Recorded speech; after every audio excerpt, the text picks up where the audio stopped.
dema ku tarîtî wek xewnekê reş diket ser kolanên Kobanê. Dengê arînan dibû tîrêj.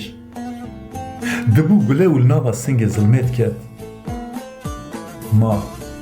Ma ne her kaxizekî vê dîrokê bi bêhna şîlan û şoreşan hatiye xemelandin. Vaye dîsa dorpêşkirine. Dîsa çeteyên hov li ber derîne. Lê ew nizanin. Lê ew nizanin li ser vê axê navê jiyanê berxwedan e. Ew nizanin mirin destpêka vejînekê nû ye. Ji Amedê heta kaniya Kurdan.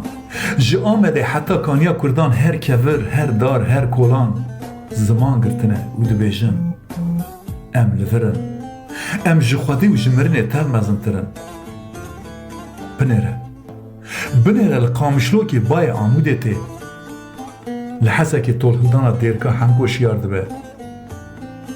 Keç û xortên ku sînoran di mejiyê xwe de parçe kirine îro bi destên xwe yên bi xîret telên zingarî ji kokê ve radikin.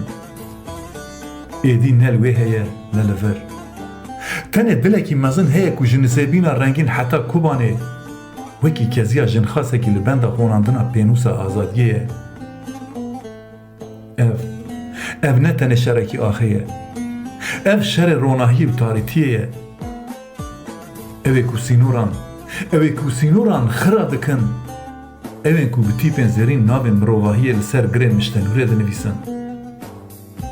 Dîrok şahid e. û em ê carekî din bibin şahidê wê rojê. Ku sînor wenda dibin. Lê berxwedan ew ê her dem bimîne. Lê berxwedan ew ê her dem bimîne.